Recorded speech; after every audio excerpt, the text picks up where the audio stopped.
সম্মানিত শ্রোতামণ্ডলী, আমি সব্যসাচী আজকে একটি নতুন কবিতা নিয়ে আপনাদের সামনে হাজির হয়েছি। আমি আমার কবিতায় সমাজকে কিছু মেসেজ দেওয়ার চেষ্টা করি।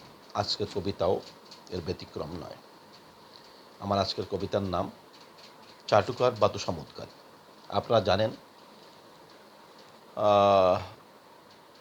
সমাজে বর্তমানে বা এর আগেও বিভিন্ন প্রতিষ্ঠানে আপনারা এরকম চরিত্র দেখে আসছেন, কিন্তু রাজনৈতিক ময়দানেও এরকম চরিত্র হরহামেশাই দেখা যায়। পাঠ করছি আমার আজকের কবিতা চাটুকার বাতু চমৎকারী। মনুষ্য চরিত্রের একটি চরিত্র ছন্দে যাচ্ছি বলে, নিজেকে জাহিরে ব্যস্ত তারা আনুকূল্য নেই ছলে।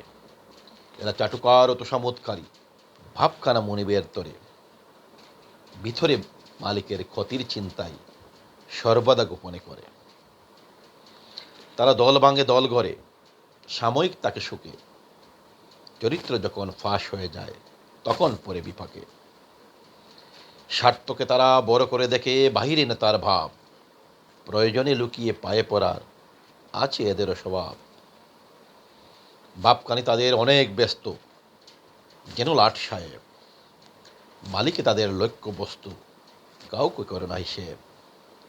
সময়ে সময়ে রং বদলায়, অনেকের সাথে করে সন্ধি, যখন যার তার গুণ গায়, এটাই তাদের বড় ফন্দি।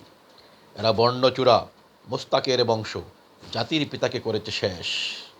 সাবধান, তারা পাশেই আছে, শুধু পাল্টায় পোশাকি বেশ। ধন্যবাদ সবাইকে।